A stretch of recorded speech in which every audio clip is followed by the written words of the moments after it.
And the live stream is on. Great. I saw that. Thank you.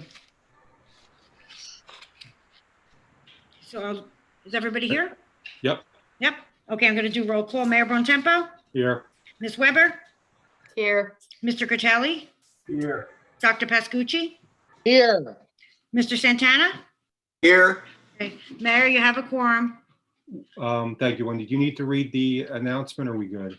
No, we read it already. We're good. Okay, all right. Actually, Mayor, Wendy, since it was a separate session, if we could just read it, just to save that. Oh, sure, I'll read it. I hereby announce that pursuant to Section 5 of the Open Public Meetings Act, that adequate notice of this meeting has been provided in the notice which was sent to the Asbury Park Press, the Two River Times, posted on the bulletin board in Town Hall, and filed in the Township's Clerk's office on May 21st, 2020. Thank you, Wendy. Can everyone please rise for the Pledge of Allegiance and then remain standing for a moment of silence? I pledge allegiance to the flag of the United States of America and to the republic which is stands one nation under God, indivisible, with liberty and justice for all. Thank you. Please remain standing for a moment of silence to honor our troops, both home and abroad, who work tirelessly to protect us each and every day.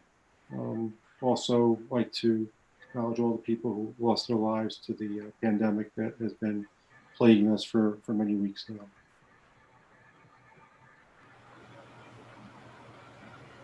Thank you.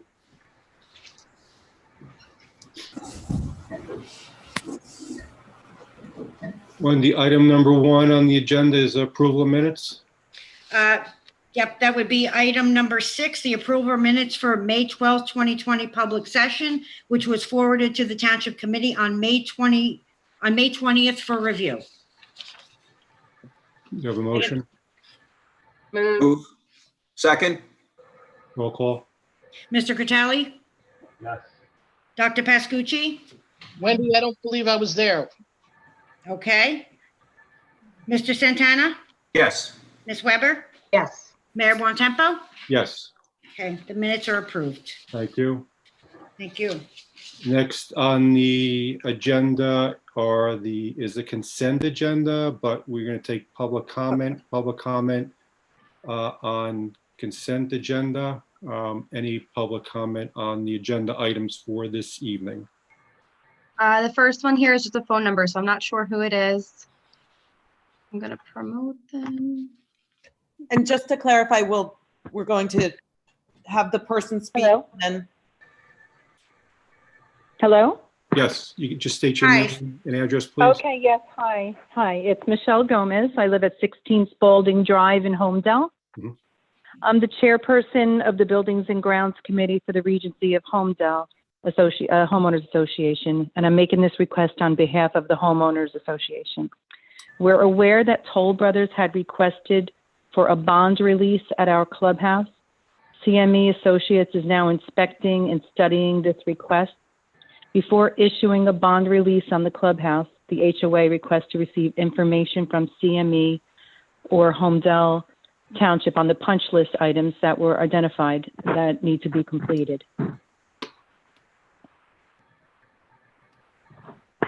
Hello? Yep, we're listening. Okay, that's it. We just want to be notified before the bond's release. Is that something you could? Mayor, yeah, I can jump in on that. We did receive that request. We did perform a site inspection of the clubhouse area.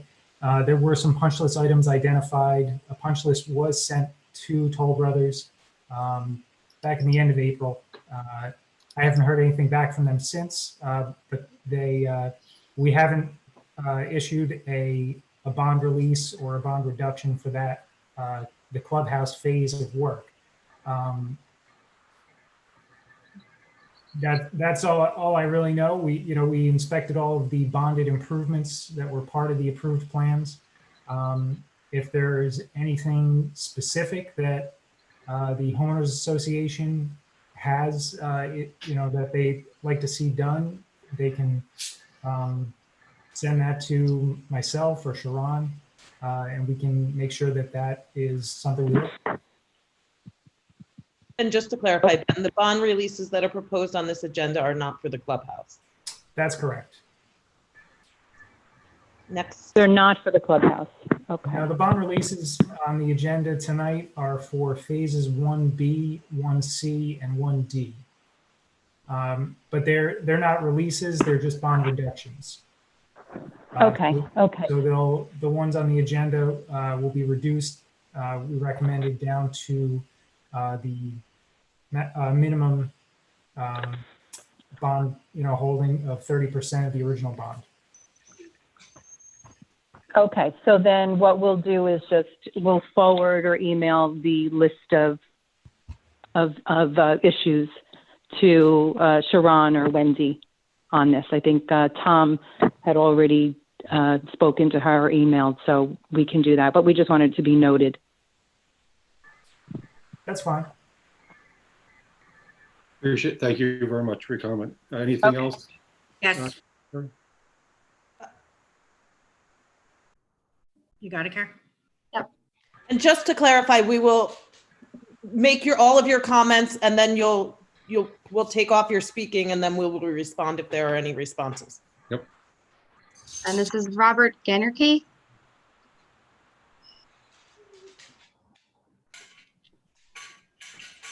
Robert, can you hear us? He's muted. Yes, I got bumped and I'm back. Okay, Robert, can you please state your name and address for the record? Yes, Robert Gennerke. I'm the chairman of the Board of Trustees for Palmer Square Homeowners Association. I live at 77 Arlington Court. And I had two questions for the future and two concerns about specific items on the agenda. One is that the document's 244 pages, and it's only sent out electronically 4 days before this meeting, which for folks who are on the committee, I'm sure you guys know what you're talking about. I'm sure an accountant can read through the township's planned budget and everything else very effectively. All I know is that when I'm doing this, I'm looking at this and 244 pages, I don't know. And I'm sure a lot of people in the township would not know how to read this or know anything about it and would not be able to interpret it. I think it would be better in the future, especially with something of this size, to send it more than 4 days in advance, make it available more than 4 days in advance, because it's hard to wade through for a guy like me. And the other thing is, I had to search the website just to get the Zoom meeting link.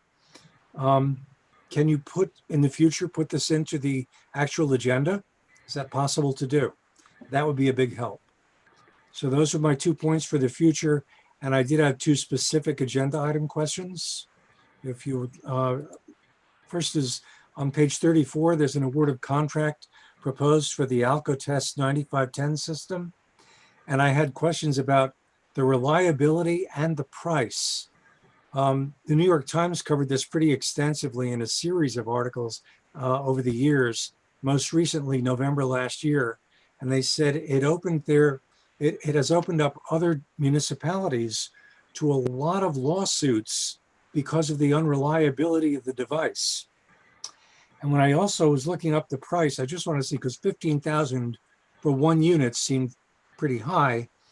And I noticed that in the state of Washington, a year and a half ago, they bought it for $7,000.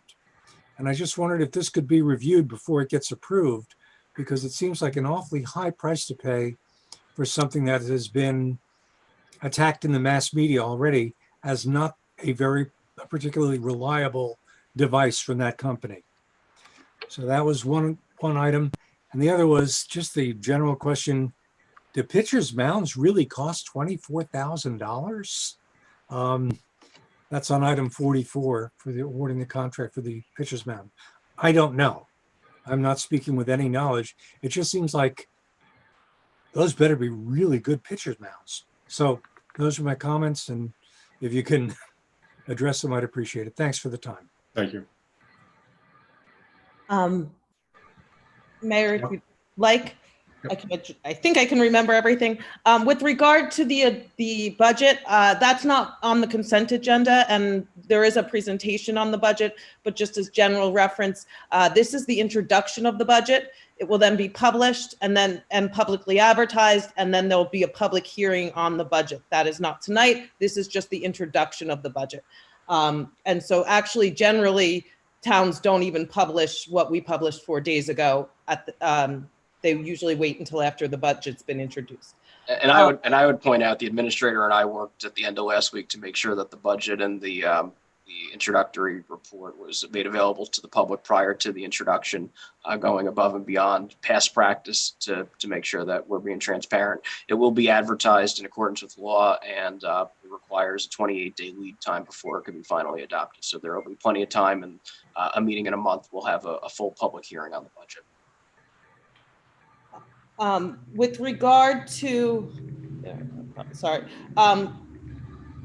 with regard to the Zoom meeting invite, we have it published on the main page of our website. It is quite large, and there's a link to click onto the Zoom meeting. Embedding it into the agenda because of the software, it's a little bit difficult for us to be able to do that, but we did make sure we had concerns after 2 meetings ago, and so the last meeting and this meeting, we have a very large notice on our homepage of our website, which has a link to the Zoom meeting. With regard to the Alcatraz system, I can't speak to any problems that the speaker mentioned with the system. What I can say is that the state is making all towns switch to a particular system. So I don't know of any other problems in any other states with regard to it. And with regard to what somebody might have paid $7,000, it might be a different program, a different model. So I don't have any information on that. And with regard to bases, we receive the quotes. Sometimes municipal purchasing laws, things are a little bit more expensive. So this was part of the capital budget planned for the Phillips Park improvements. I think I covered everything there. Thank you, Sean. Yeah, I think you got everything. And one more public comment. This is Steve Drummond. Steve, you just state your name and address, please. I think we just have to give him a minute to click in. Wow. How are you? Good. Budget items, do we comment on them now or later? Can you please state your name and address for the record, please? Steve Draymond, 26 Hawthorne Avenue. Thank you. The response to that is the budget hearing is in June. At the end of the meeting, residents can comment on anything they'd like. This public comment portion is for consent agenda items only. Okay, so at the end of the meeting is when we discuss anything that we've seen on the budget? Yes. Okay, thank you very much. And that looks to be it. There's nobody else with their hand. No one else. Okay. I have a motion for consent agenda items 2020-163 through 2020-176. I'd like to pull an item. Can I do that first? Sure. I'd like to go ahead and pull item 2020-166 for the Alcatraz system.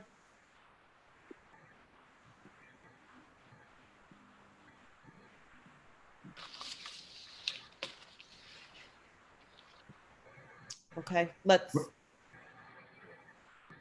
When do you have that? Yep. Is it pulled for further discussion, Kathy, or? Further discussion, yep. Okay. So a motion to approve minus the 166. Correct. Move. Second. Roll call. Mr. Catali? Yes. Dr. Pascucci? Yes. Mr. Santana? Yes. Ms. Weber? Yes, with a note. Mayor Bontempo? Yes. Okay. So that's everything except 2020-166, which we're going to discuss now. So my question on that, I just did a quick Google search on that item, and there is indeed questions about the accuracy and reliability of it, and further lawsuits that townships had been involved in. So I would prefer to refrain from voting on this tonight till we get further information looking specifically at the reliability of the system, and while we're at it, verifying the cost. But my concern is fundamentally the reliability and the potential legal liability of using something that has, and that particular system with that particular model number has negative media attention. Just to, go ahead, Mike, I'm sorry. I guess if that's the deputy mayor's sentiment, I'd recommend a motion to table. We're looking to set the item aside for the evening. Right. John, is there any other issues that you're aware of regarding this system?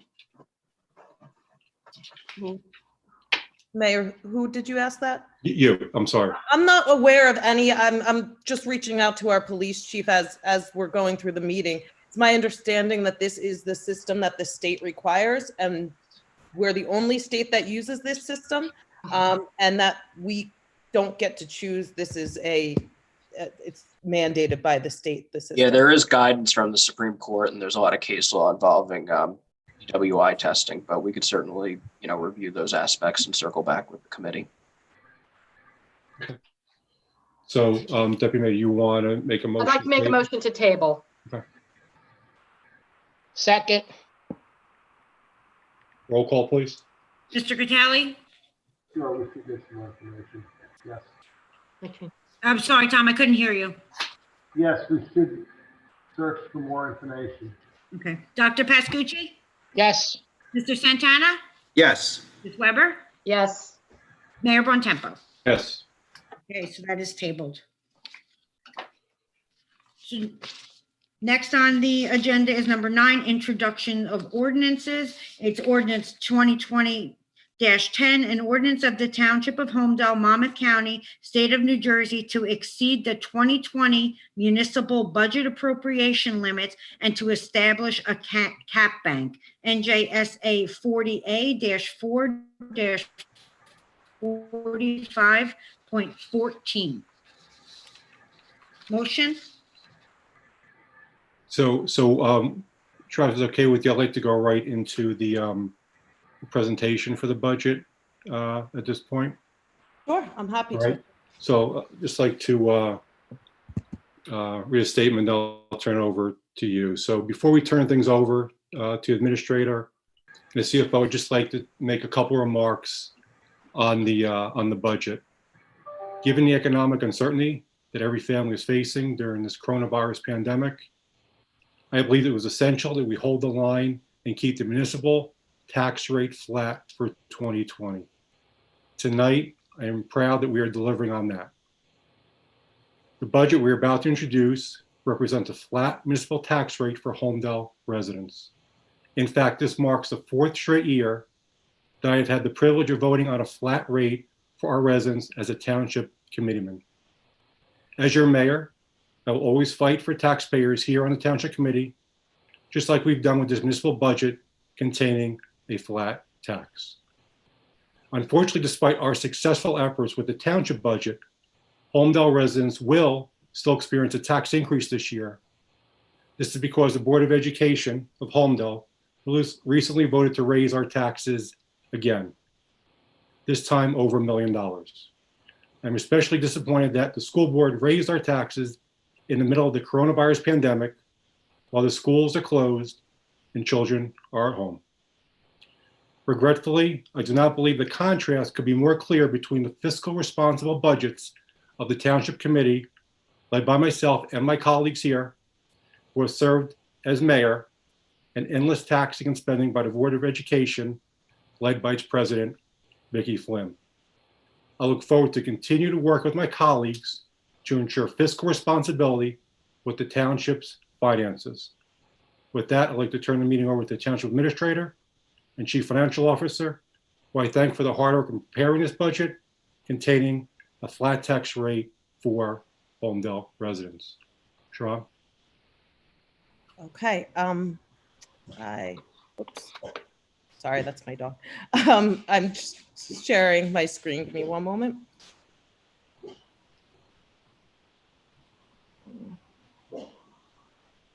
Okay, so just a brief overview of the budget. As the previous speaker had said, we did publish both a written budget presentation as well as the actual budget or proposed budget document on Friday. A general timeline. Today, we are proposing to introduce the budget. It will be advertised in the paper on June 10th, and then we will have a public hearing and adoption on the budget on June 23rd. So just, I want to touch on some aspects of the budget in this particular one. Our municipal debt service obligations increased significantly this year, over $800,000. These are all appropriation increases. Our police and firemen retirement system went up significantly as well, $125,000. Our health insurance premiums actually went down, and the rate actually had increased, but we've had fewer employees in 2020. And if you recall, the township committee passed an ordinance at I believe the end of last year, so that township committee members no longer can receive health benefits. As a result of those two things, that health insurance premium decreased $200,000, even though the actual rate increased about 6 or 8%. We did switch insurance, casualty and liability insurance carriers this year, which resulted in about a little over a 15% decrease in that appropriation. We did, given that our municipal debt service obligations increased so much this year, this proposed budget limits our capital expenditures this year and tries to keep it to a minimum. We'll get into that at the end. It's really important to note the swim pool utility. We have a budget based on it opening. We are still awaiting guidance from the state and to see if we can practically do this given the COVID-19. If we can't open the club, we do need to cancel the appropriations. And then finally, we did see significant increases in our HVAC, plumbing, sanitary sewer, and janitorial costs. This is one of those kind of perfect storm. A lot of things just went up this year. And so that was something that we had to factor in our appropriations. A brief explanation for those of you that are not familiar with local municipal budgeting. There is an appropriations cap that's placed on municipalities. It's limited to 2.5% or the cost of living adjustment, whichever is less. And that is the maximum that you're allowed to increase the budget over the previous year's final appropriations. In 2020 for Holmdel, that maximum allowable cap is $20,339,000 and change. We're proposing those appropriations to go up 19 million, about 900,000. So we have about 440,000, which we're able to bank, which is that ordinance that we have now. This is just kind of a pie chart. If you can see where the budget appropriations go. Most of those appropriations, 41% are in salaries, 29 is other expenses, 11% in statutory, 13% in debt. We have a small reserve for uncollected taxes, and the capital improvement fund, again, this year is very minimal, so we can catch up with some of the debt service. Some highlights on the revenues. This proposal, we use $3.5 million of our surplus. This is about 80%, a little over 80% in 2020. In 2019, we used 99%. Given the uncertainty of what is happening and just as general good budgeting, we want to have a cushion of our fund balance. We do also reduce our uniform fire safety inspections from 25,000 to 16,000. This is because we're not inspecting because of the pandemic. Additional revenue projection or estimates that we have, and this is uncharted territory, so we did our best to estimate. Our court fees, we reduced by 275,000, it's about in half. Even though we started our court sessions back up last Monday, actually, a large portion of the revenue that we receive through court is a result of events that happen at the PNC Bank Art Center. And even though court's up and running, we do not anticipate any events there this summer. And so we wanted to be conservative, and we cut our revenue there, projection there, about in half. Additionally, we took approximately 35% of the pilot revenue that we collected last year from Bell Works. This is due to anticipated rent reductions as a result of COVID-19. Worst case scenario, we were too conservative, and that's additional money that can go into our fund balance, but we wanted to be careful. So this is a breakdown of how we project our revenues. Majority come from taxes. We have 28 from other outside sources, and then we're using approximately 14% of the surplus. And Bill, anytime you want to jump in and add to what I'm saying, feel free. So kind of an overview, where does every $100 of your taxes go? About $68 goes to the school board, about $17 comes to us as the town, $12 goes to Monmouth County. The remaining $3 goes to the library, the Board of Health, and the 2 open space taxes and rounding. So again, for those that are not familiar, how do we calculate taxes? It's a multiplier. It's expressed as $1 for every $100 of assessed value on the property. So what we do is we take the total amount of taxes to be raised, total amount of money to be raised through taxes. We divide it by the complete assessed value of every single taxable property in the township of Holmdel. That gets us a tax rate that's in the $1 per $100 of taxable assessed value. And then for your individual property tax, we take that tax rate and we multiply it by your assessed value. And that's what your tax rate or your individual property taxes will be. So the proposed township rate, this is what comes directly to the township of Holmdel. In this budget, it's 34 cents. It's the same as 2019. Now, it's really, really important to understand that even though the tax rate is staying the same, it doesn't necessarily mean that your tax bill will be the same as it was last year. There's 2 reasons for this. Your property might have, the assessment on your property might have increased or decreased. And the second reason, as I mentioned before, is we're roughly 10 or 17% of your tax bill. The rest come from the school and the county. And so that can greatly affect the town's rate. This 34 cents is just what the town is charging. So to give an example of that, if your house was assessed at $1 million for nice round numbers, your taxes to the municipality for this year would be $3,400. And I break that down in a next slide. So how much, just to kind of put things in perspective on how changes in our budget actually affect the taxpayers. In this year, a 1 cent increase, so instead of 34 cents, 35 cents would be equal to a change of 430,000+ in the municipal budget. So that we would either have to, if we wanted to go from 34 to 33, we would have to find 430,000. Either we would have to raise that revenue or decrease our appropriation somewhere. So the average Holmdel home is assessed this year at $686,000. So the proposed 2020 municipal property taxes on that average home is $2,334. Another way of looking at things, for every $100,000 that we reduce taxes at the town, the tax rate will be reduced by 0.03 of a cent, which is less than $20 per year for that average home that we just said. So what do you get? So if you break that down, it's about $6.39 per day. And what do you get for that? You have public safety, police protection. These are some of the highlights from 2019. I'm not going to directly read all of the slides, but police did respond to over 25,000 calls for service. Our building and code enforcement went out and did 7,000 inspections. A lot of people don't understand how that's public safety, but making sure that we're in buildings that are properly built and proper electricity really does protect the public good. Something that always seems to surprise people is fire hydrants. We have to service fire hydrants, and if you look at our monthly bill list, you'll often see a very large charge for that. We have budgeted $700,000. This is a rate that is set by the BPU. It's outside of our control, and it costs that much just to service and provide water to all of the hydrants that we have in town. Our roads, this is a big service that the township provides.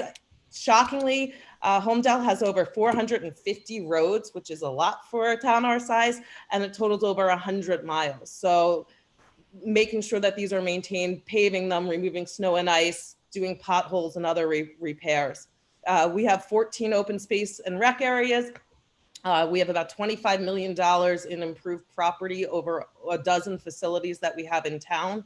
Our emergency response, pandemic being one of them, but also things like a tree that falls down in the middle of the night or lost missing persons. All of the curbside recycling service, the large item drop-off, which we are not eliminating. I will get to that in a minute. Leaf and brush removal. Our composting costs alone for the leaf and brush removal are over almost $300,000. We have all of our community events and programming, the administration of elections, and then the administrative support for all of these services. That's what you get for about $6.39 a day from the township. And those are just some of the highlights that I listed. There are obviously many more. I want to touch on the tax bill estimate this year and what typically happens. So generally the state doesn't certify our tax rate until the middle of the year. So everyone's used to getting an estimated tax bill for the first 2 quarters. And then once that rate is certified, the balance of a difference, whether it's higher or lower, gets split between the third and the fourth quarters. So basically any tax change is backloaded into the third and fourth quarters of each year. The example I have here is if your property taxes are $16,000 and they go up to $16,500, you don't just multiply that out. You've paid $4,000 for the first 2 quarters, and then you make up that $500 difference in the third and the fourth quarter. But 2020 is far from a typical year, and this year everybody can expect to receive a third quarter estimated tax bill. This is not our fault. This is a result of the state budgetary delays, all because of COVID-19. And so what will happen is that you'll receive a third quarter property tax bill. It will be due when it's always due, but it will be an estimate. We believe that the state will certify that tax rate before the fourth quarter. And so you'll get a fourth quarter bill. And at that time, it will reconcile the taxes for the entire year, depending on what those rates are. What was published online was a budget narrative. And I broke down some highlights for each department that we have in town. We broke down highlights and accomplishments from 2019, 2020 goals and objectives, ways that we could begin to explore getting additional revenue that's not tax revenue and or shared service to potentially save costs, things that we need to be thinking about in the future, not necessarily something we have to do right away, but things that might come up, and then a 5% budget cut. That was a hypothetical. It's not an actual, we're not taking those 5% cuts, but this was an exercise we did with all of the department heads working together to figure out if something had to be cut. And this is really an exercise thinking moving forward, especially because we don't know the effects of the pandemic and what that's going to have in the future. We just wanted to begin starting to think about areas that would be cut if we had to. Again, we are not cutting those. I should have made that clear in the budget narrative. We are not eliminating large item drop-off. Capital, as I mentioned at the beginning of the presentation, I am proposing a lighter capital this year. Just so everyone is clear, this capital budget does not actually appropriate or authorize anything. This is just basically a recommended plan, and any action that we wanted to take to move forward would take additional action and approval by the township committee at a public meeting. Most of the little over $4 million that's being proposed here, about 2.4 million of that is for road repaving. Again, we have over 100 miles of road and over 450 of them, which takes a lot to maintain on an annual basis. And we do have some additional costs for public safety and building improvements as a result of the firehouse that we are looking to hopefully complete in the very near future. And we're working hard on that. We've been meeting with the engineers and architect and I anticipate having a meeting with the fire department in the next couple of weeks to go over some of the details. We're just working on some of the elevations on that firehouse. And this is just kind of an overall Holmdel, the 6-year capital budgeting. This is what we've done in the past, and shows how much debt we are projecting to authorize this year. That concludes my presentation. I'm happy to answer any questions that the TC has, and if Bill, I'd like to make a couple of points before we go to questions. Sure. I don't know if Bill has anything he wants to add. Yeah, let me wait. Go on, Bill. Bill? Bill, you on mute? Oh. Wendy, can you see him?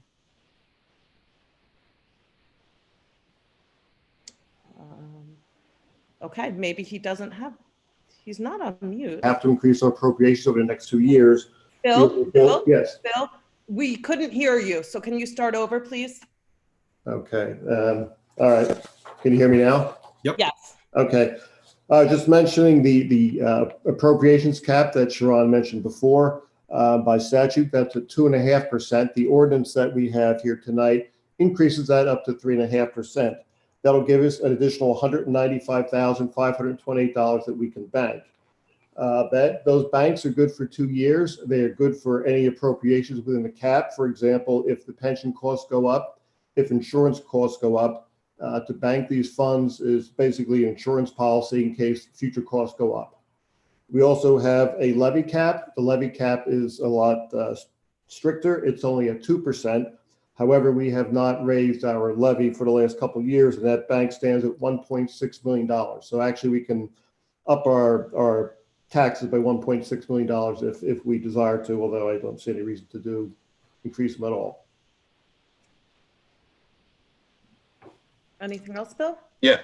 So is that it, Bill? Yeah, I believe Sharon covered most of the other stuff that we worked on for the presentation. Okay.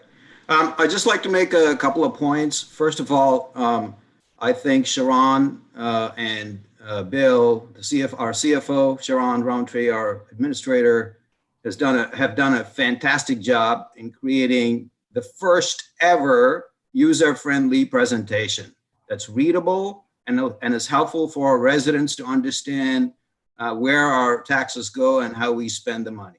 That's the first step to being transparent. We do want to take it a level up.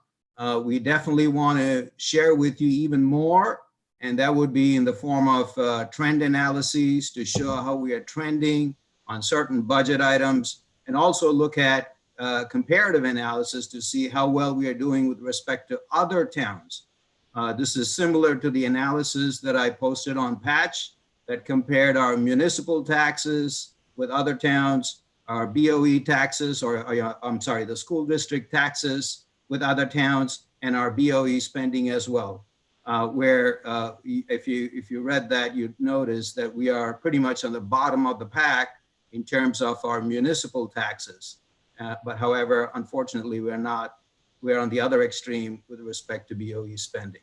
But what we want to do is to provide more comparative analysis, more trend analysis to show what are the top high ticket items and how we can contain the budget. In fact, I would go a step further and say that we are still looking at some line items to see if there's an opportunity for us to trim it further. But that's still work in progress right now. So let me stop here and see if you all have any questions. I'd like to echo what you said, and I said at the beginning. I think the work that we did, the team did, Sharon, the administrator, and Bill, the CFO, was outstanding. I mean, to come up with a flat tax rate, we've been, for the last 2.5 months, meeting daily, going over the pandemic and the COVID, and we've had expenses that were never anticipated, expenses that we had to incur. I think the leadership team at Town Hall has done an amazing job with, one, looking out for our residents across the board through this entire pandemic, and responded to, calls after calls after calls of people needing help and people need to get taken to the hospital. And in this case, right, when you're a first responder and you're going to someone's home or business, right, you need to have protection on, because this virus that we're dealing with is deadly, and as you saw, was fortunately having significant impacts on people.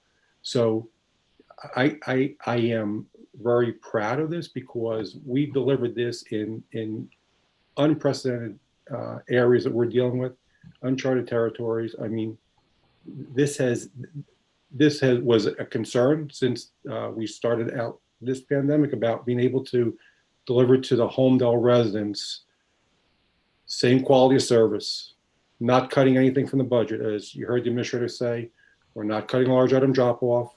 She did a table exercise with the department heads and saying, hey, if you had to cut 5%, what would you look at? What would you do? Just a table exercise, because it's making them think about how they're spending money in areas in which they can reduce costs or save money. We're not cutting staff. You see other towns around the state are having a hard time meeting their budget, increasing taxes, and they are laying people off. We're in a unique position. We are not cutting any services. We're not laying anybody off. We're not doing furloughs. And I could say that I talk to, between OEM, fire, police, first aid, almost daily. We've done a great job protecting them.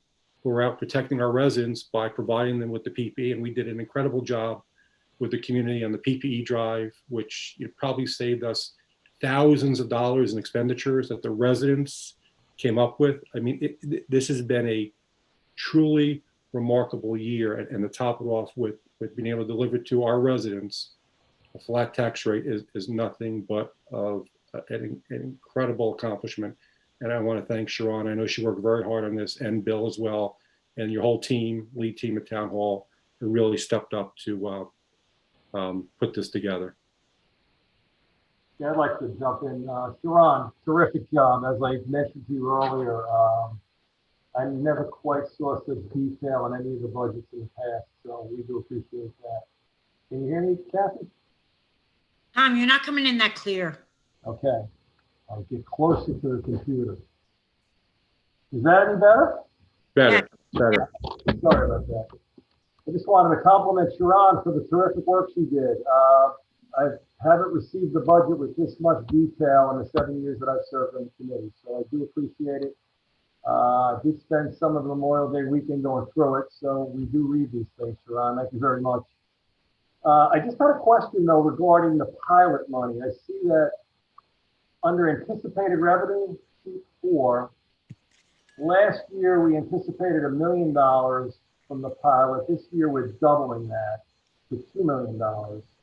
And my concern is, with what's happening with this COVID crisis that we're in, we're going to lose possibly a lot of the Somerset development funding. So I'm just curious as to why we would have doubled the pilot anticipated revenue.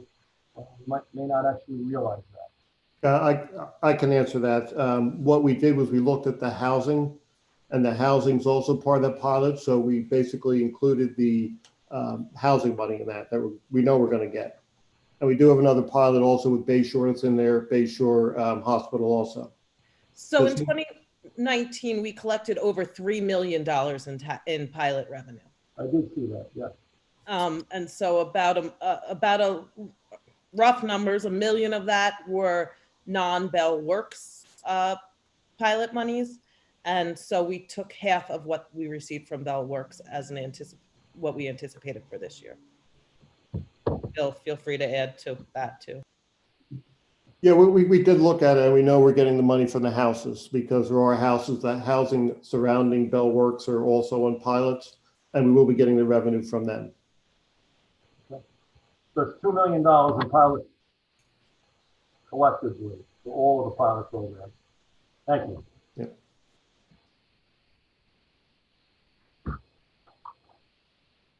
Committeeman Piscucci, Deputy Mayor, any questions? The tax So let me back up. First of all, I am thrilled. As someone who has sat in the public for year after year after year and gotten nothing but teeny tiny numbers that you couldn't even barely read, let alone know what they meant. I was so happy to get this budget in English. So kudos to everyone. Sharon, to you and Bill and the entire team. This is, our first step towards increasing transparency and being able to have a conversation about what the priorities should be in the town with everyone having some understanding of what we're talking about. So that's huge. My second question is relative to the tax impact. I'm pleased to see that it looks like we can hold it together for the coming year. However, I'm very concerned about subsequently. As you all know, I'm like, Debbie Downer and Miss Naysayer about the impact of this virus that's going to hit us financially. So I'm glad we have a conservative budget this year. Going forward, I think we're going to have to stay on top of this. I know my employer, who's one of the largest universities in the world, has frozen all salaries and hiring to try to retain the staff that we already have. And it's going to be challenging. So I just want to put that out there right now. And along those lines, Bill, do we have a sense, and I know that we extended the grace period for taxes to June 1st, but we're getting close. Any sense of how tax collection is running? Because if we come up short with that, we got to regroup. Yeah, as of today, it's about 2.7% behind last year's to date. And again, we do have another, 3 days this week, and a lot of people have a tendency to come in the very last minute. Late. Yeah. So right now it's at 2.7% behind, which is really not that much compared to the overall rate, but we will keep an eye on that as it progresses. And we do send out delinquent notices. So we'll send out delinquent notices after this. And the one issue that we have when doing a comparison is last year we had sent the delinquent notices out, after the taxes were due on May 1st. So again, some people may have paid once they got those delinquent notices. So, pretty much probably by mid-July, we'll know where we stand in a lot better shape. Okay, thank you. Councilman Biscucci, anything? Nope, good job to all. Thank you. Okay. Do we need a motion to adopt, Wendy?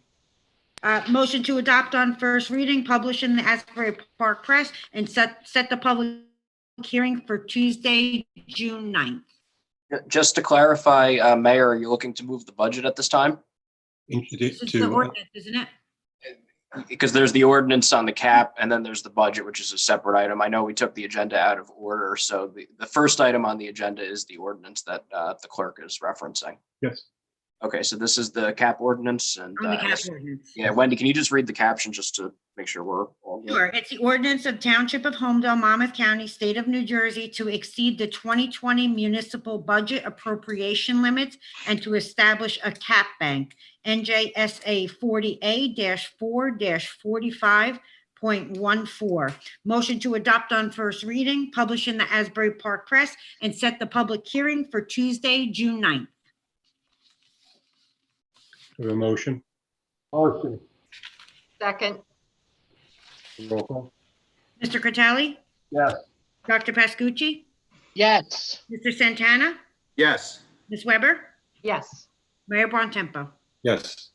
Okay, so that is going to be set for public hearing. You need to introduce the second ordinance now. One. Mayor, there's two action items. You have the governing body certification, which is resolution 2020-177. If you'd like to move that, and then the budget after that. Okay. When do you need to read it, or are we good to? I think you could entertain a motion on the governing body certification resolution 2020-177. Move, Second. Roll call. Mr. Critelli? Yes. Dr. Pascucci? Yes. Mr. Santana? Yes. Ms. Weber? yes.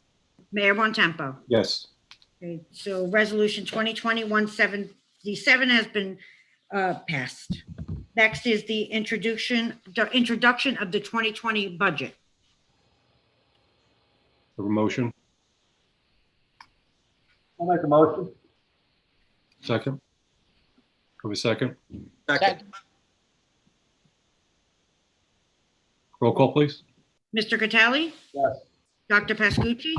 yes, Mr. Santana? Yes. Ms. Weber? yes, Mayor Bontempo? Yes. Resolution 2020-178, introduction of the 2020 budget, is passed successfully. Thank you, Wendy. You're welcome. Reports from professionals. Council, I'll start with you. Sure, Mayor. Good evening to you and the members of the committee. The one item that I'll address in my report is the ongoing litigation between the township and New Jersey Natural Gas. As the public's certainly aware, these items are typically discussed in executive session, which was the case tonight. And we really can't divulge anything in public because those conversations are attorney-client privileged. But we can tell you what the procedural posture is. So discovery has been ongoing, and that's been handled by the township's special counsel, Peter Dixon, that entered the case earlier this year. That's wrapping up, and a trial is forthcoming.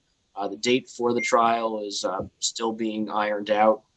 It's been delayed because of the COVID-19 situation, and there's also a discussion between the litigants and the Office of Administrative Law whether the hearing should proceed on a remote basis or if it should be held in person using social distancing. So the attorneys are trying to work through those wrinkles. But that basically is the procedural posture. Like I said, discovery is finishing up, and a trial date will be coming up in the next couple of months. Thank you. That's all I got. Thank you, Mayor. Okay. Thank you. Engineering report, Ben?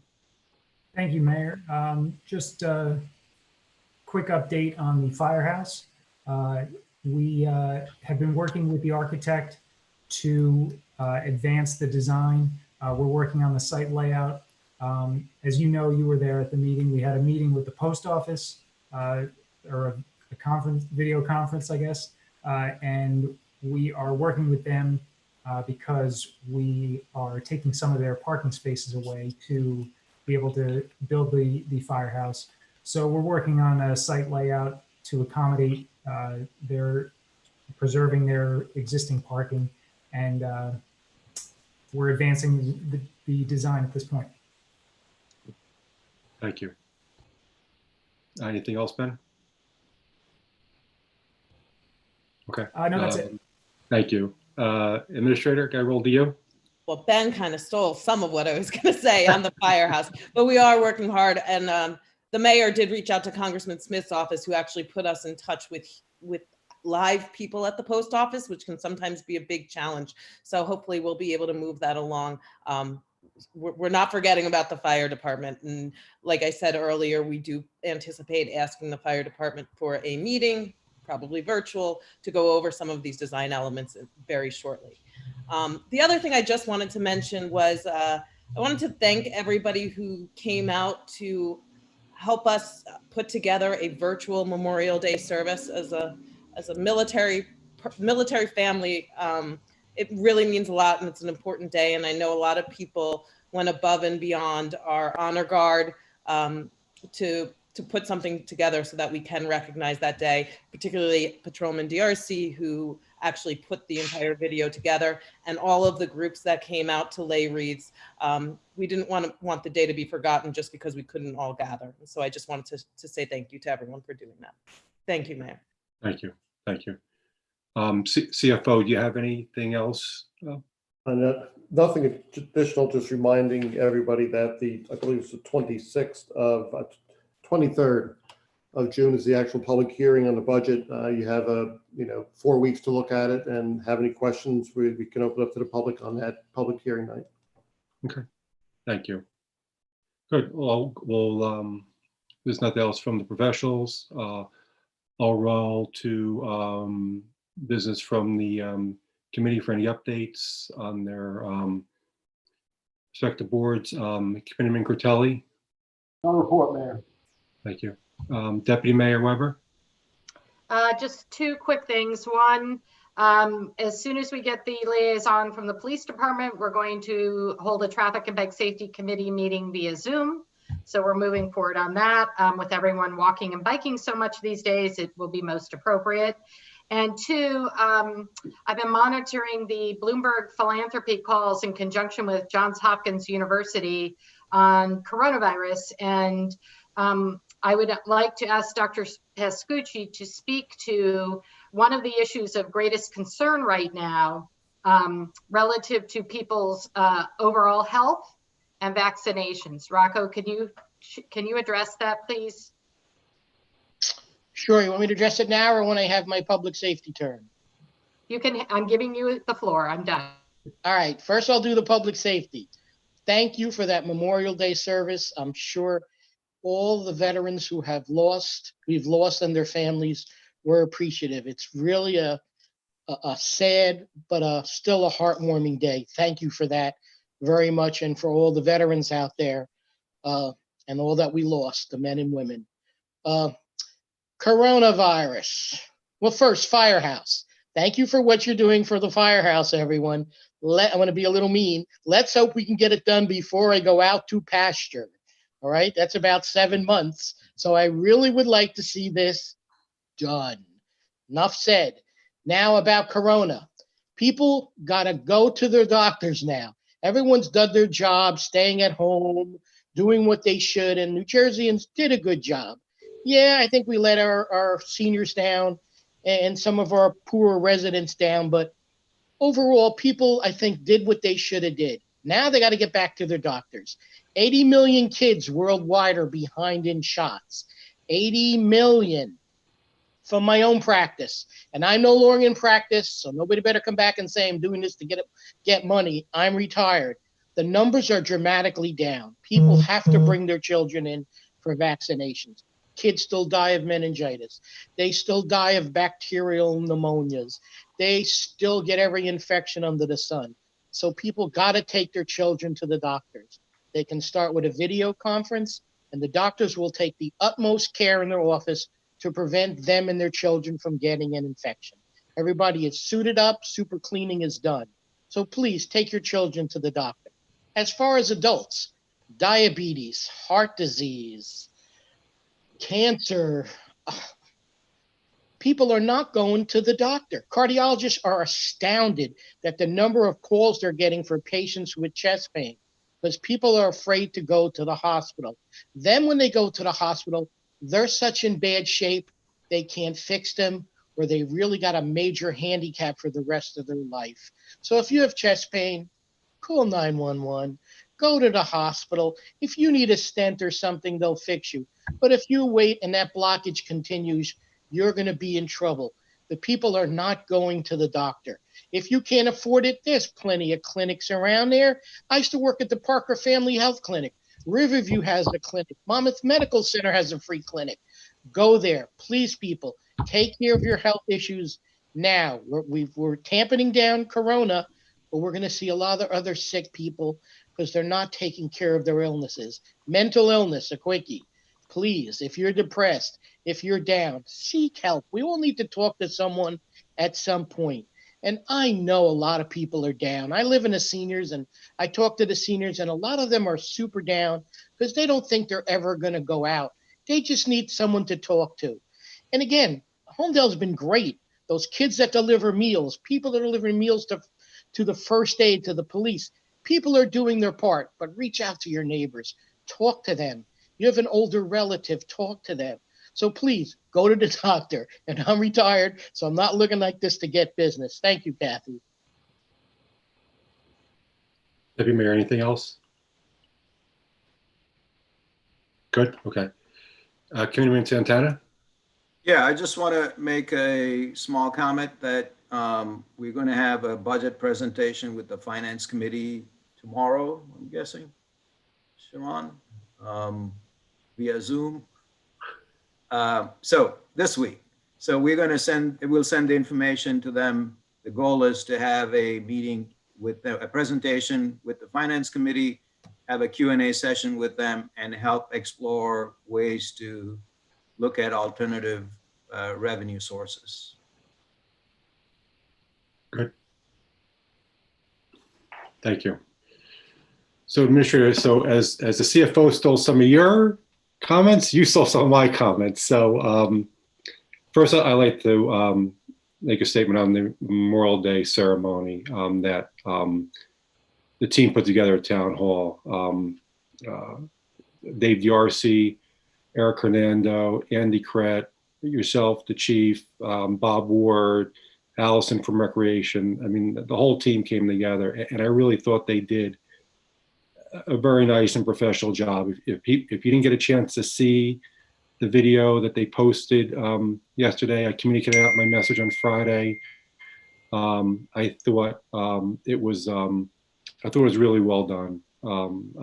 Some sharp pictures. The honor guard thought did an outstanding job, and to recognize all the people that gave their all for the freedom that we have today.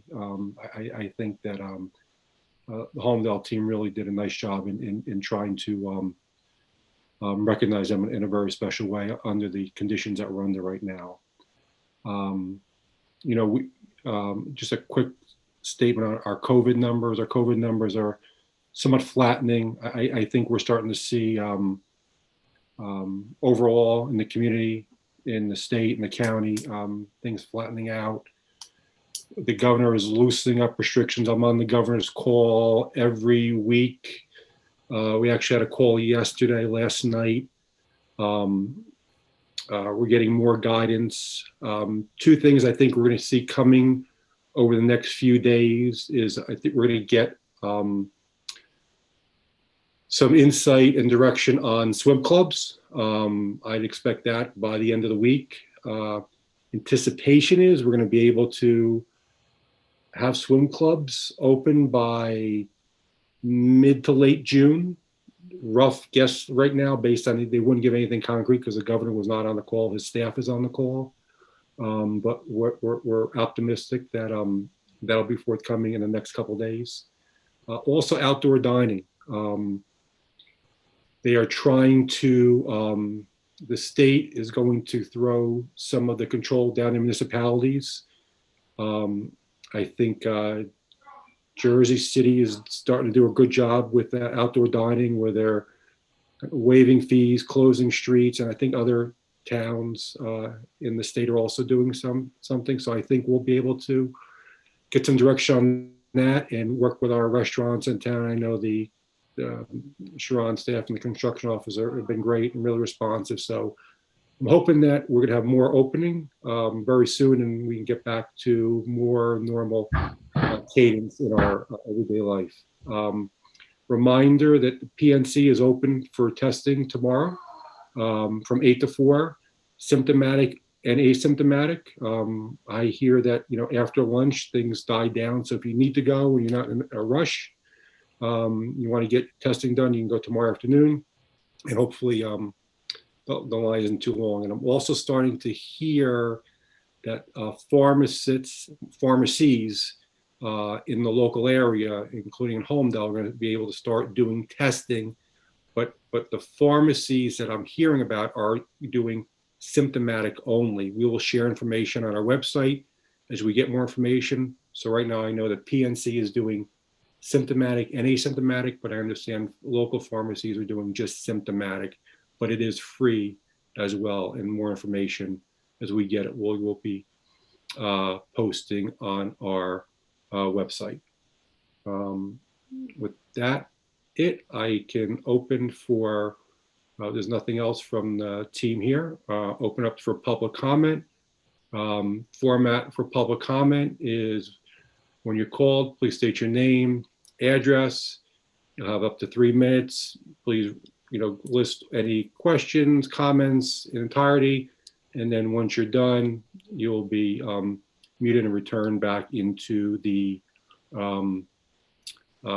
queue. All right, Wendy, Carrie? Yep.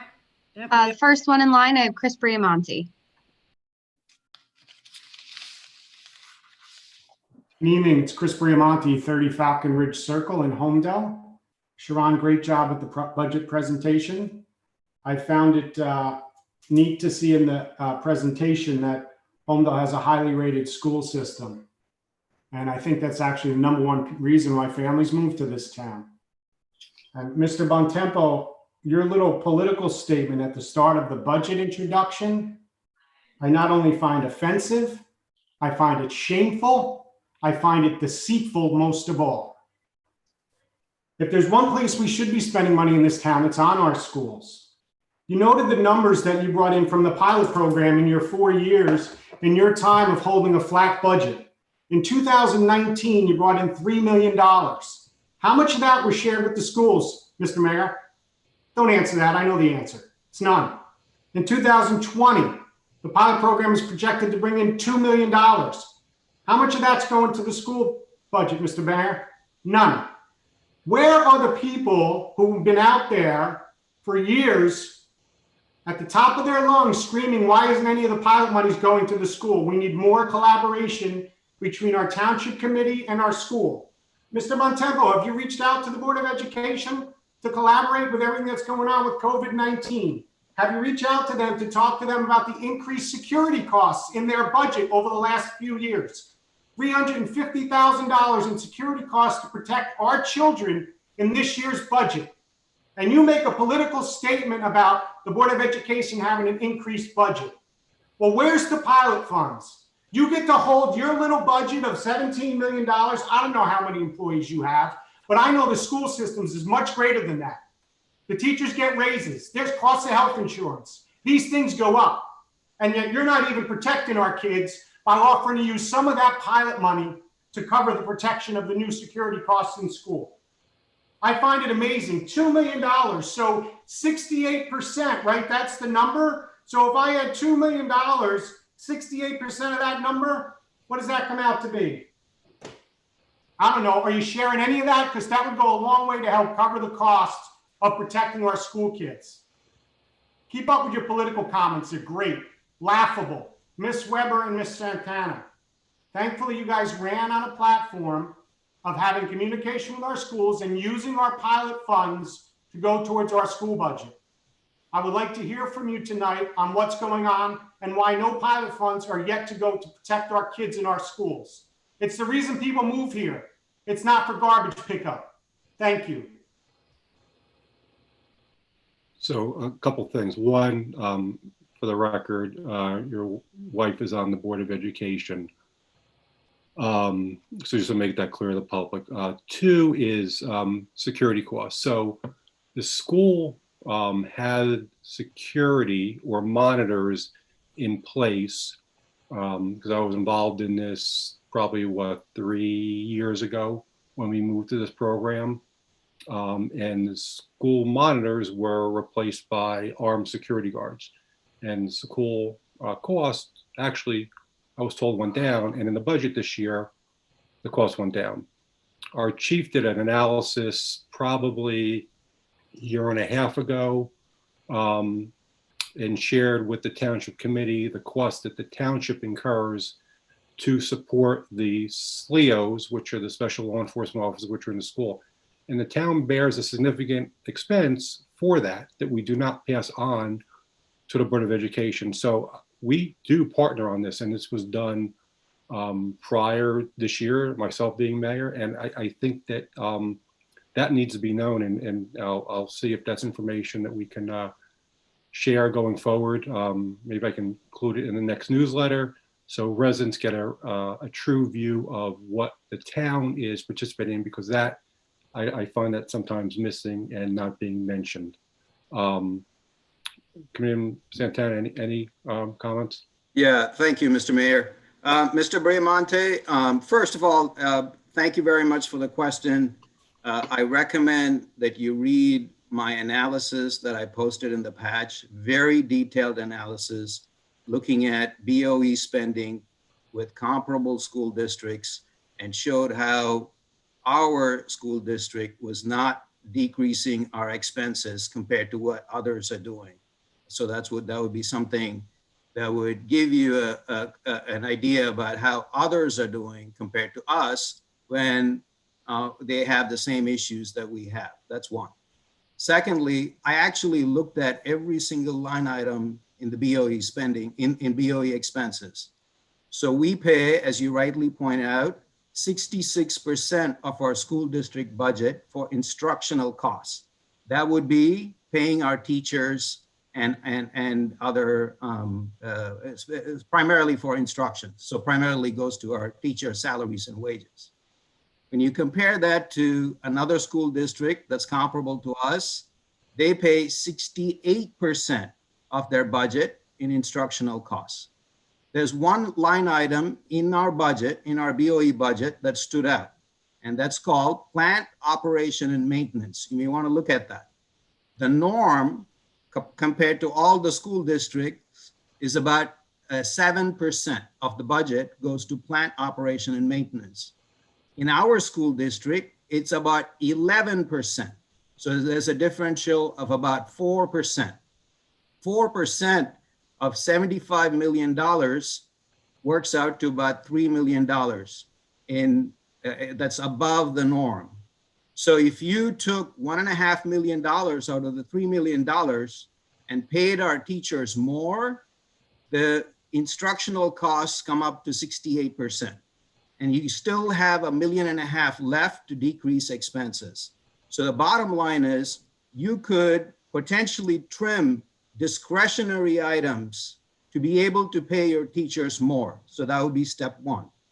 Regarding the pilot money, I am not in favor at this time to share any pilot revenue, as I've indicated in my article in the patch, until we see comparable decreases in expenses that we see in other school districts.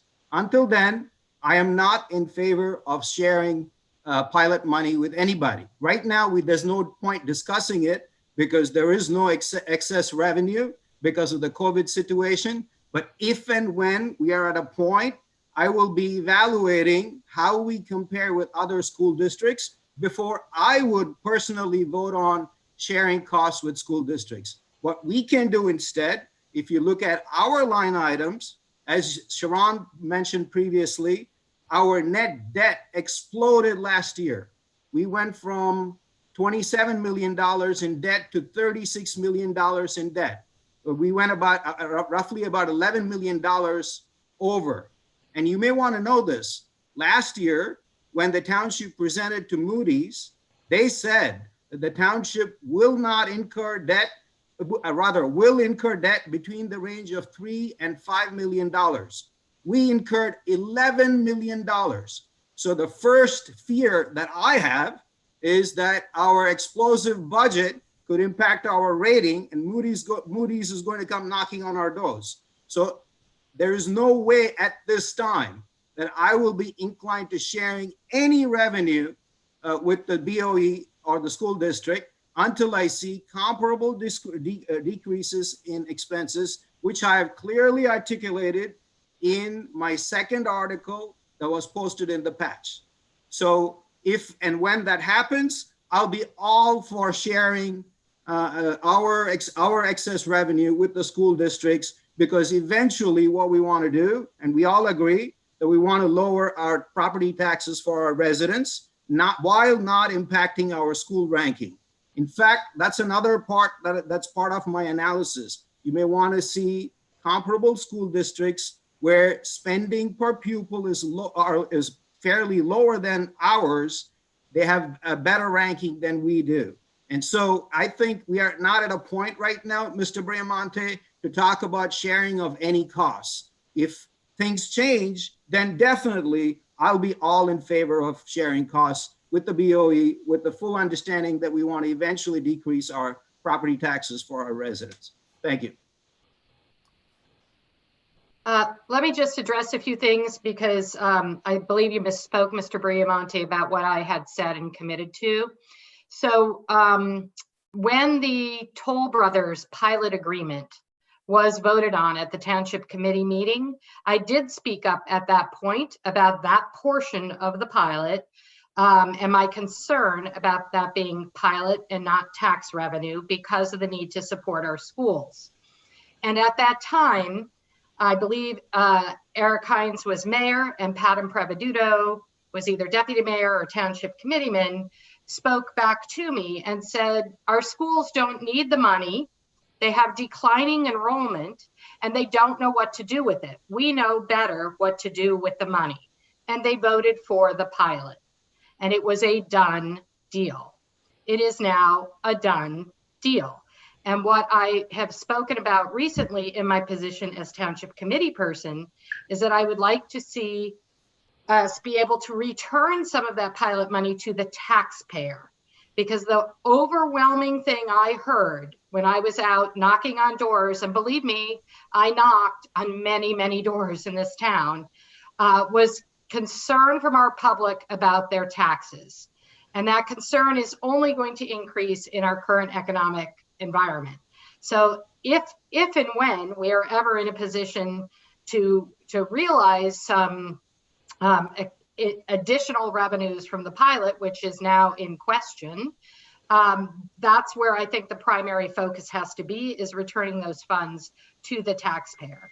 From a Board of Ed perspective, as a former Board of Ed member, at the time I was on the board, we had to take our budgets to the voters for approval.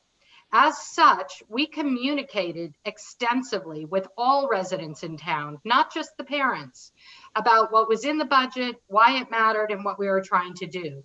The budget was then voted on. If the budget didn't pass, the township committee had the opportunity to review it and make cuts to the budget. Several years ago, in their infinite wisdom, the state legislature decided to do away with that process in exchange for holding Board of Ed elections in November when the general elections are held.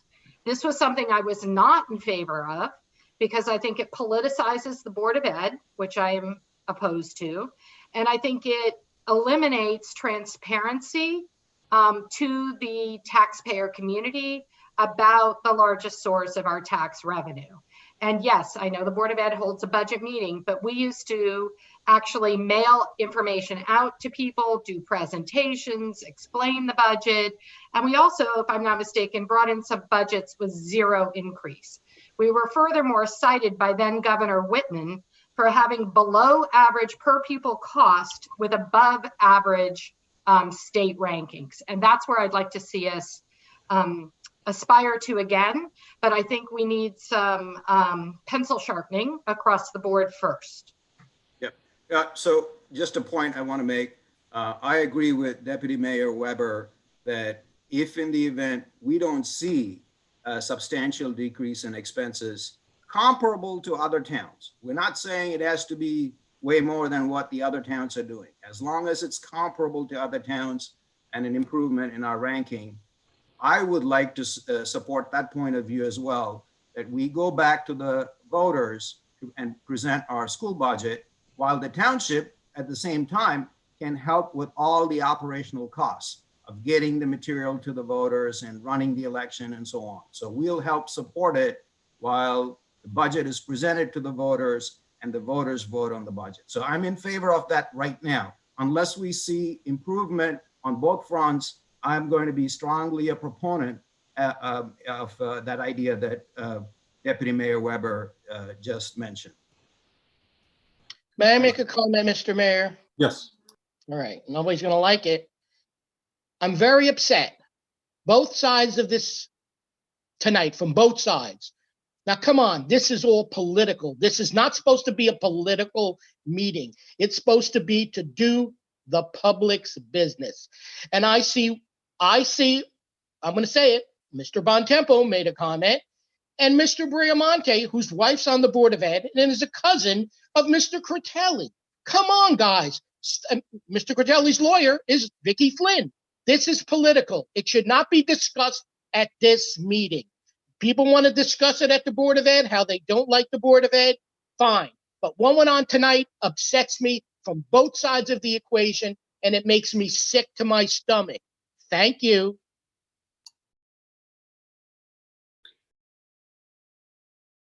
Wendy, anybody else in queue? Yes. Carrie? Yep. Next in line is Steve Drummond. Hello, everyone. Can you hear me? Yes, we can, sir. Can you please state your name and address for the record? Steve Draymond, 26 Hawthorne Avenue. Thank you. Just wanted to say thank you to everybody for the Memorial Day preparations. It looked great. I was looking through the budget items and I saw that a lot of fire department items that are new were in there, and I'm greatly, happy and appreciative of that. And on page 137, it says, a bunch of things, including a new incentive program. But one thing I just wanted a little bit of clarification on was on page 136, it says future considerations, and page 107, it says that the budget does not include incentives for fire department. And just if you guys could clarify on that. That's all I got. Thank you. Do Administrator? you want, Sharon, do you want to go first, and then I have a comment as well? Sure. On page 30, I believe what you're referring to on page, I think it's 38 of the text budget proposal document, I included the entire request that I received from the Holmdel Fire Department. And the only reason I included that entire request is because it was significantly higher than the request last year. Last year, the township allocated $50,000 for the Holmdel Fire Department. This request was $136,000, and I thought the township committee needed to see it. However, in the proposed budget, it is proposed to allocate $65,000 to the Holmdel Fire Department, not that full amount that's in there. That $65,000 can be used toward, what it's been used before. If the TC wanted to use part of that $65,000 for an incentive program, if the fire department wanted to supplement an incentive program, but the fire department in this budget has one line item. It's for $65,000, not that full amount. But again, I just thought it was prudent to make sure that everyone was aware that was the request because of the sensitivity that has come up around the fire department, at least since in the 6 months that I've been here. Okay, thank you. Yeah, so I have a comment to make. This is with respect to fire and first aid. So I was doing some work to figure out alternative revenue options. At the same time, I was looking for state aid or any grants to see if there are ways for us to alleviate some of the tax burden that we experience. So I encountered this program called VESO, V-E-S-O, Volunteer Emergency Services Operations Loan Program by the state. What it is that they provide a $2 million revolving line for very low interest to every single volunteer first aid or fire department within any township. So, and the goal of that is to use that money to buy equipment. Could be fire trucks, it could be ambulances, it could be a variety of different things that you want to purchase. So my recommendation going forward will be to see if the volunteer fire and first aid would apply for this revolving line to pay for their fire trucks or other equipment. Meanwhile, the township can provide up to $65,000, which could be used to pay the interest on that loan.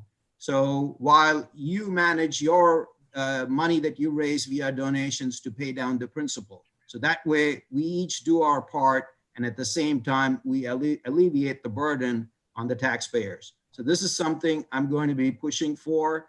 I'm going to be asking everybody to look into this seriously. So hopefully we could consider this option that would help us all in the long run. Thank you.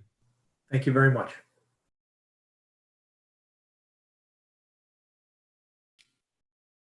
Carrie? Next in line, I'm sorry if I'm saying this wrong, Kimberly Tusillo. Can you hear me? Yes, please state your name and address for the record, Kimberly. Kimberly Tusillo, 21 Huntley Road. I just wanted to say a couple things. First, thank you for the very clear and open budget. I thought that was great. Second, that I attended the last Board of Ed meeting and I questioned the raise in taxes. And I then posted on the Facebook page, I guess for the resource group, about whether it's the pilot money, the Board of Ed being going after pilot money or things with the township. It doesn't honestly matter, because either way, the taxes go up to pay for whatever it is that we need, the safety officers or anything else. So you're going to get hit with a raise in taxes either way. But based on that, I got a DM from Kathy Weber, and I just wanted to publicly, who took the time, reached out. We spoke for, I think, at least an hour, and had a very, open and candid conversation. And it wasn't about political parties or pitting one against the other. I think that, I've been here since I was 8 years old, and I have kids ranging from college now in kindergarten. So I think it was just a really open and good conversation. And although I do believe that at some point, some pilot money should go, as was promised, it was, trust us, we're going to do what's right. I also do agree that it made me upset at the Board of Ed meeting to hear they were bragging that when everyone else is making cuts, we're hiring new teachers. Literally, that was what was said.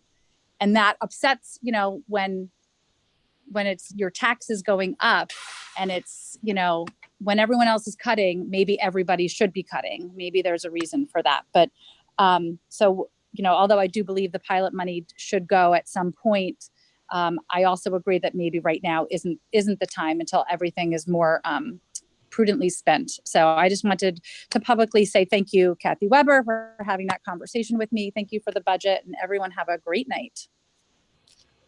Thank you, Kimberly. Yeah, thank you for your comment. One thing I think some people don't understand is with the pilot on the building, it's very fluid. It's not like your traditional taxes where you're set every year and you may fluctuate a little. This could fluctuate significantly based on the performance of the building, which makes it a little risky, right? And it may take years and years before this project gets stabilized. And nobody foresaw this pandemic, nor the impact the pandemic could have on the building and its financial situation, which in turn affects the town's financial situation. So I think our administrator was very prudent in trying to be conservative in forecasting revenues coming in from them, so we don't have a problem, and hopefully there's upside, right? Hopefully she was conservative enough where we see additional revenues over what we are anticipating right now. So we're in a better situation than maybe we're anticipating right now. But it's a challenging animal unto itself, and I think she did a great job being here since the fall and getting acclimated and digging in and putting a quality product together with tonight's budget. I mean, I think some people forget that she hasn't even been here a year. I don't think she's probably coming on a half a year of tenure with the town, and a remarkable job to put this, quality product together. And I think everybody on the township committee, recognizes that and appreciates that, because it's not an easy task to do what she did. But thank you for your comment. Next up is Ralph and Jenny.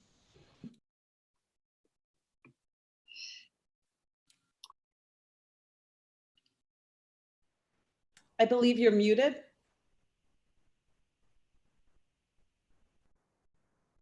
You can unmute them, right? Yeah. Ralph, you there? I think it's Yes, I'm here. Do you hear me now? Yes. Can you state your name and address for the record, please? Sure. Yeah, Ralph Blumenthal, 41 Stony Brook Road. I think earlier today or yesterday, I went to look up the agenda for tonight and scrolled down through it, and then got to the budget section, and my jaw dropped. There was a narrative in English. I've never seen anything like that before. Tonight, your presentation, fabulous. Thank you to Sharon, Bill, the whole staff. It's really improved things tremendously. And in that regard, I have two suggestions. One, from the narrative, if you could make links to the budget itself. I don't remember all of those numbers, which goes to where and what. Then as it came up online, you have to rotate your body 90 degrees to be able to reach the budget pages. It doesn't work very well. And lastly, the question that is more for the hearing, but I asked the question last year and I didn't get an answer. As Tom is certainly aware, the question of sports facilities in town has been one for the past several years. And there are two parts to that from a budget perspective. One is the funding and building of new facilities. And that got addressed with a bond ordinance and a capital budget. But clearly in the survey that was done now, I guess 3 or 4 years ago, and in some of the letters that have come from some of the sports groups and some of the comments at some of the past meetings, one of the problems is that the maintenance of the existing facilities and fields is not what it needs to be. So the question that I asked last year, and I didn't get an answer to, we really ought to improve the maintenance so we don't have these problems and hence don't have to build even more. How is improved maintenance, which probably has a cost, reflected in the budget? And that potentially shows up in two places, one in the Parks Department and also then in a lot of the work is done by the DPW. So I'm not looking for an answer tonight, but as part of the budget process, one ought to be looking into the adequacy and potential need for improvement and maybe a higher budget for field and facility maintenance. That's it. Thank you. And you're doing a wonderful job, and keep it up and stay healthy and safe. Can I just comment on that, Greg? Sure. So thank you, Ralph. And maintenance is something with the parks that I have been passionate about. And I just have a few small pieces of good news there. One is the hashtag silver lining of this pandemic, and I try to look for those all the time because we all know about the downside of it, is that because our sports fields haven't been played on, the grass is phenomenal. I have never, ever seen it look so good.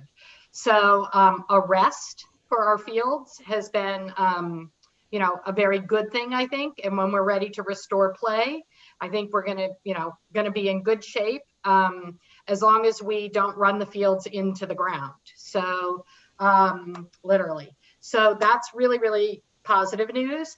I would ask members of the public to share in doing this. Because I walk a fair amount in the parks, when I see things, whether it's a tipped over porta potty, a broken bench, spilled trash or some vandalism, I call Sharon and let her know so that our DPW people can address it and fix it and get on it right away. And they have been incredibly responsive, but any member of I'm doing that as Kathy Weber, Josephine Public. Any member of the public can do that. So if you all can be our eyes and ears, and if you see something that's, in need of improvement and maintenance and a little TLC, please let Sharon know, because I'd like our parks to be a sparkling, open, welcome place for all our residents. And that is another, I think, silver lining of the pandemic, is that I'm seeing people out in the parks that I've never seen there before, walking, biking, skateboarding, playing, whatever it might be, all in an appropriate social distance way. So I thank people for that. I feel very comfortable in our Holmdel parks, not always the same in the county parks, but definitely in our Holmdel parks. So I just wanted to share some good news for a change. Thank you. There's one more public comment here, Joseph Crowley.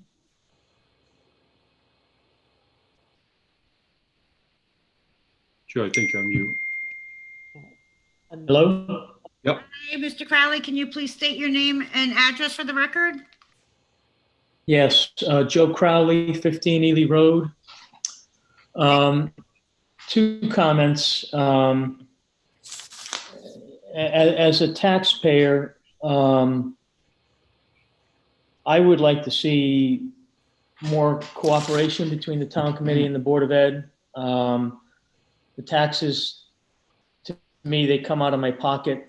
I think our schools are critical. I think they are good schools. I do think that the budget needs to be managed there appropriately, as people have mentioned. But I'd rather hear about ways that the town committee and the Board of Ed will work together cooperatively than see the finger pointing. I also want to thank the township employees over the course of the last couple of months. I've had a few interactions with employees working remotely by email and by phone. I think they've done a great job in demanding circumstances. So I just kind of want to put that on the record. And my understanding is they started reporting back to the office maybe last week. I understand the desire to have people back in the office, but I think first and foremost, it should be the safety and the well-being of those township employees. And I would encourage the town committee to look for ways to continue to allow working remotely, work from home options. I don't think they've missed a beat. So I urge the town committee collectively to just make sure we're taking care of the people who take care of us. Thank you. Thank you. Greg, can I speak to that too? Because that's Absolutely, something I raised as an issue. I am very, I put the safety of our employees as the top priority.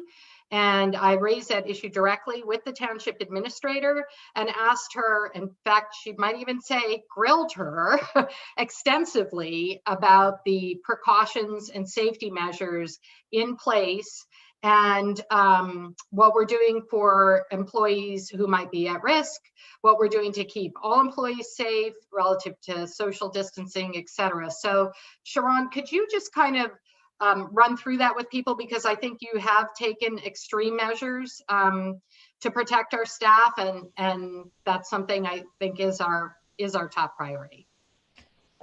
Thank you, Deputy Mayor. I 100% agree on the safety of our employees is important, and I do commend everybody for stepping up very quickly during COVID.